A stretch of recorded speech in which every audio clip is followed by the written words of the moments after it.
You are welcome to your favorite platform, a free online literature class, that is Literature Hub 247. My name is Folahan Oyelekan, and this video is about an African novel titled So the Path Does Not Die, written by Pede Hollist. So the Path Does Not Die is one of the recommended African novels in the WAEC 2026 to 2030 syllabus. And let me inform you that we have done justice to all the chapters in this novel.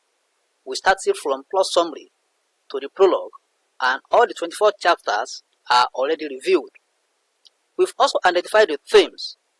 We talk about the character analysis, and this is the narrative techniques. So, if you need a link to the previous videos on this novel, just send your request through the comment section and it will be sent to you. And let me also tell you that all the videos are linked together. Just make sure you watch it to the end. The next video pops up. For example, let's say you are watching chapter 1. At the end of chapter 1, chapter 2 pops up. Let's go into the classroom.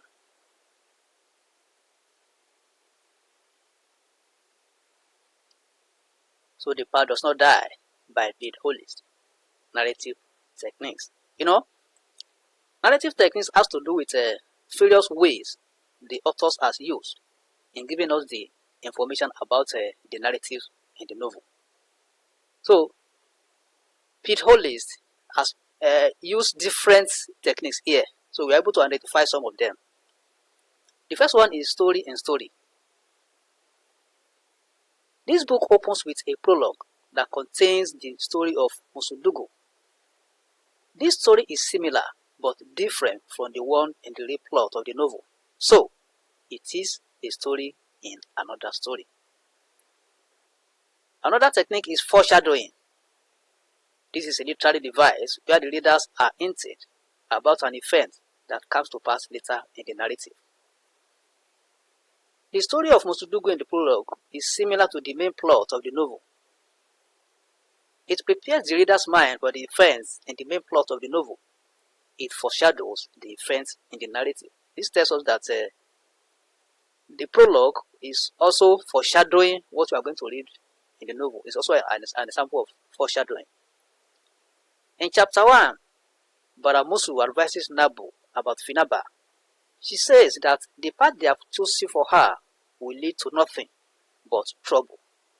This happens to Finaba as she runs from one trouble to another. In chapter 7, when Fina finally gets a green card through her engagement with Jemma, the latter disappears from her life.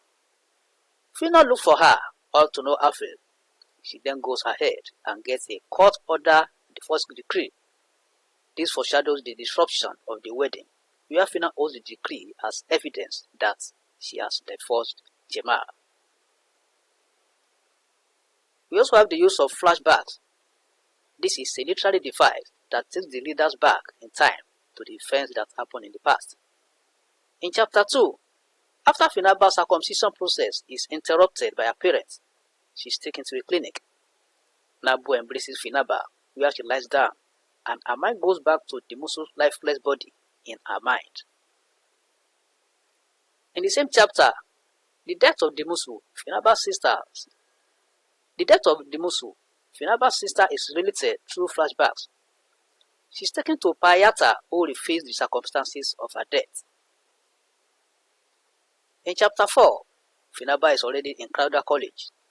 Her roommate is Memuna, who has a boyfriend named Simeon. The lovers always lock Fina out for hours while having sex. One Saturday night, like that, she walks toward her room and hears the lovers fighting in the room. Fina attempts to open the door but stops when she remembers what her mother told her sometimes. Finaba reported to Nabu one morning in Talaba that she heard uncle shout and hit auntie last night. Her mother told her that those were not aunts and uncle. His old Papa Wind and his one-legged wife searching for their lost daughter. She thereby warned her to cover her ears and should not go out when she hears screams in the night. She said if she did, they would take her away as their daughter. In chapter 8, Fina is at the party Amma invited her to. The music played there reminds her of her teenage years in Edo's house. She knows the lyrics of the calypso tunes being played at the party. For Edo, they play the music on Saturday afternoons after eating and drinking. He will play the music very loud and sing it more loudly. It also reminds her of how she and Edna steal money from Pa Edo's wallet when he slipped off after dancing. In chapter 12, the story of the scar on Scrap's face is related to the readers through flashbacks. He inflicts the wound on himself when a rival gang leader challenges him to a fight over territory. He slices his face with a broken bottle and the rivals run away. In chapter 17, Glenn Gibson, Kami's son from Anuska Mutari, comes to him to donate his kidney to him. The physique of Glenn, who resembles Donovan, Kami's brother, reminds him of his brother. The circumstances surrounding the death of Donovan are made known to the readers through flashbacks. In chapter 18, the use of flashbacks reveals the reckless life Kami lived when he was in high school. It narrates the circumstances that led him to association with the notorious Scraps after the death of Donovan, his brother. This also led him into unwholesome affairs with Anuska Mutari, whom he impregnated and gave birth to Glenn Gibson. In the same chapter, that's chapter 18, when Kami and Fina are arguing over Fina's intention to go back home, anger is mixed with guilt and sadness for Kami. He has once felt like this during the funeral of Donovan, his brother. The readers are made to know about the funeral of Donovan through flashbacks.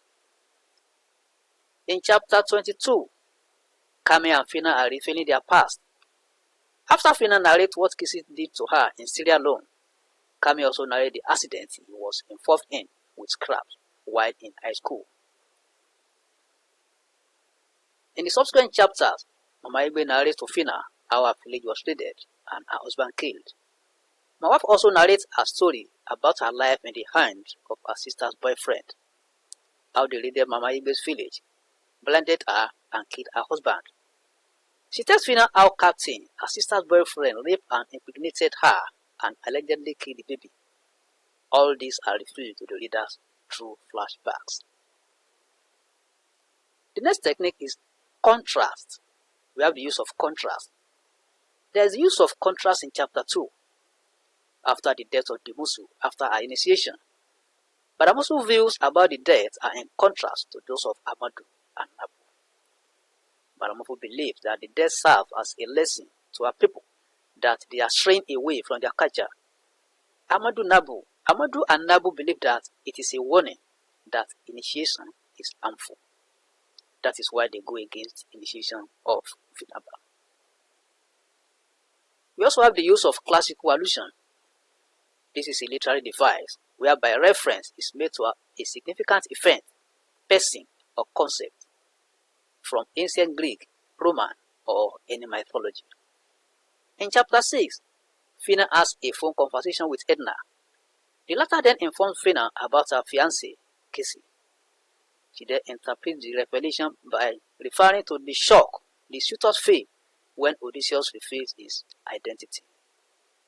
She also said it has irony Eseolu and Umaru realized when they learned that Oduche, the son of the chief priest of Ulu, has imprisoned the sacred royal python. There is also the use of historical allusion. Chapter 3 opens with a brief history of Freetown, the capital of Sierra Leone. It narrates how King Tom, the king of the people of Koya Kingdom, provided land to the free slaves to settle in. In chapter 7, the readers are told how Aman came about her name. Her original name is Laquandrista, but coined her name herself from Queen Nzinga Mbade. She was a 17th century famous queen of the Ndongo and Matamba kingdoms in present-day Angola, that is Queen Nzinga Mbade.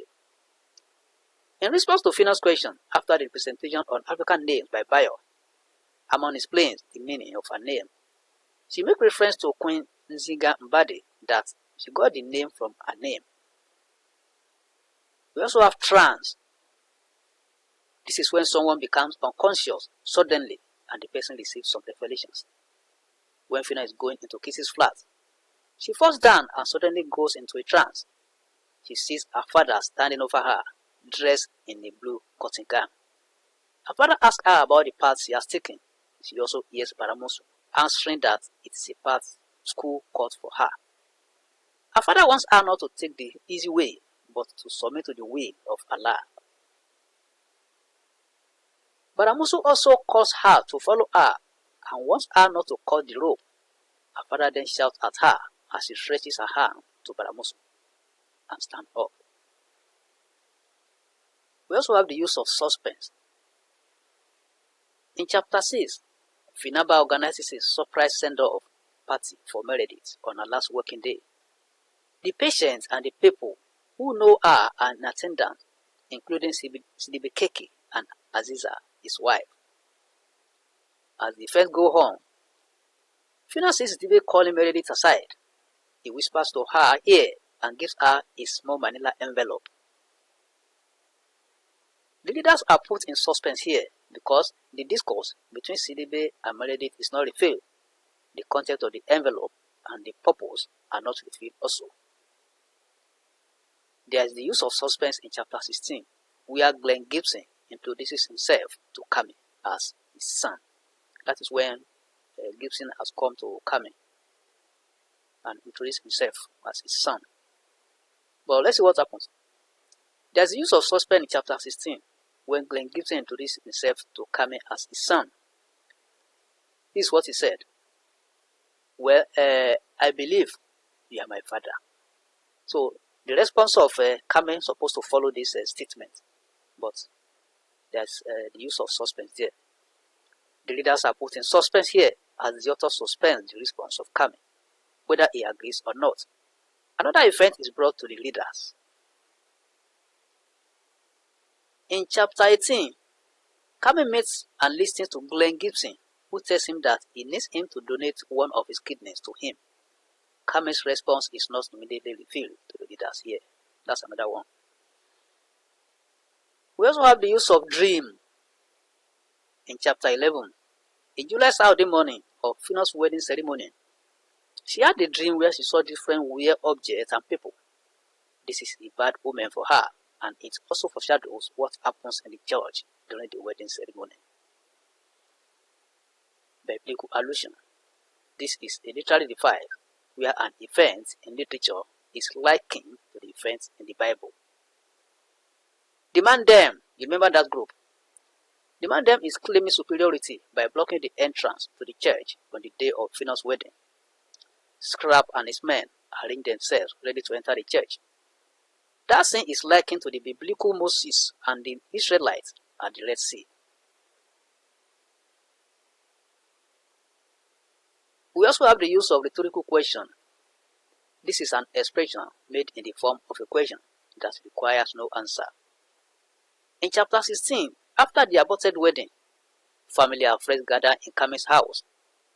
The event that just happened looks strange to them, and they ask rhetorically what they will do with their gift.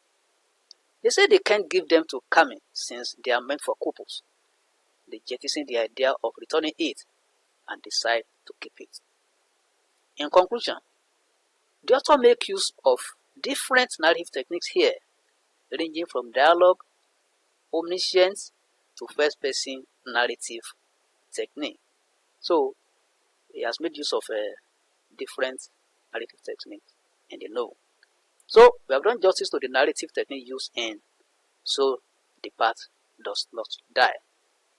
So, if you are new on this platform, try and click on the subscribe button and the bell icon so that you will be part of this class, and whenever any video is produced, you are going to be notified. Like this video, you are free to share it on any social media platform. Invite your friends and colleagues to join us, the teachers in the house. Try and introduce your students to this platform. If you have any question or comments, send it to the comment section. And don't forget what I told you, that we have done justice to all the chapters in this novel. So if you need the link to any of the chapters, just make the request to the comment section. And let me also remind you that the videos are linked together. They are linked together. Just make sure you watch one to the end. The next video will pop up. You're also going to do the settings, that is the settings off, so the part does not die. Let's meet in the next class. Thank you and God bless.